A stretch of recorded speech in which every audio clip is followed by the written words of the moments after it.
Aloha everyone, what is really good my dudes? Welcome to another RuneScape news coverage video. For this video we're going to be talking about some general Q&A that the JMods went over in the latest live stream, so without any further ado, let's jump right into the video. Let's go. Cats is the illest. What you talking about, Willis?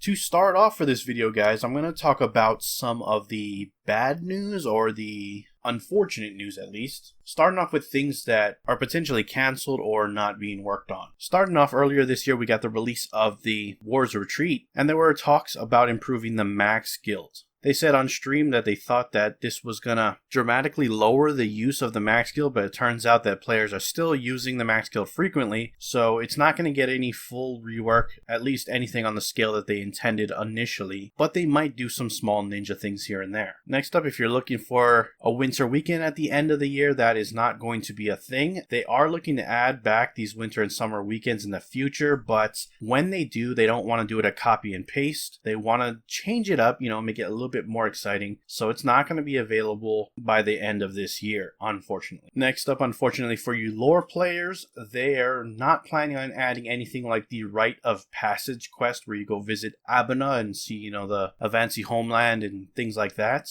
They do say that there are stories that they would like to tell in various ways, for example through Stormguard, but they're not looking to make no Grandmaster quests, at least not anytime soon, and it does feel a little standalone if they were to release Rite of Passage, and it's not something that they're focusing on in the game, at least story-wise. They're focusing on the Elder Gods and Karapak right now. Next up, managing Miscellanea. This is something that they talked about in RuneFest and something they plan on reworking. It looks like this is one of the things that's not going to make it. It is something that does require a lot of work, and they say it feels separate to things that they're planning for this year. Moving on, it was asked if there was any plans to look at dungeoneering and how the experience is gained in the skill. There are currently no plans, and they do recognize that dungeoneering is having certain issues, but their focus is on other areas of the game right now. In a similar vein, they say they always have plans to add content to skills that give them meaningful unlocks, but they do say depending on what skill it is, they will look beyond just unlocks. For example, skills like agility and construction that need a more fundamental update. Finally, outside of the game itself, I'm sure a lot of us know this, but obviously RuneFest is cancelled due to the current climate of the world. But it was asked if there's going to be some kind of keynote special, at least in a digital format, similar to what we've had on stage for RuneFest where they go over the reveals of the next year. And they say that they are not planning on doing anything like that this year. Unfortunately, they are focusing on the Golden Gnomes, which is pretty cool at least. But they do say they are planning on covering what they plan to release for 2021. It just won't be in the shape of a keynote. Alright guys, with that out of the way, we're going to shift on over to slightly more positive news. I'll quickly touch on the player model rework. They say it is a monumental task. Not only do you have to update the models, but it's something that you have to look at in terms of everything the player wears or can wield, all the animations they can perform. So it is a monumental task, and it's not something you can expect anytime soon, but it is something they are looking at, and it is something Mod Warden in particular really wants to push for. So there's some hopeful news there. Next, it was asked if there was any high effort or, high-end reward activities such as Big Game Hunter planned for development. And they do say that there will be higher intensity and shorter form updates happening very soon and more frequently. However, something on the scale of Big Game Hunter needs to be decided on which skills particularly would fit that mold and will not happen as frequently. But in the short term, yes, there will be more intense and more rewarding skilling opportunities coming shortly. Moving on, I have mentioned this before, but I just want to quickly note, yes, there will be a Halloween event next month. They do want to make it an annualized season event. It'll take place in the game world, and it will improve and add to the area and the content itself each year, improving the story and social event stuff every time it comes around. Moving on with the recent update to the Penguin D&D, is Jagex looking at improving others? They say that these things do increase player engagement and does,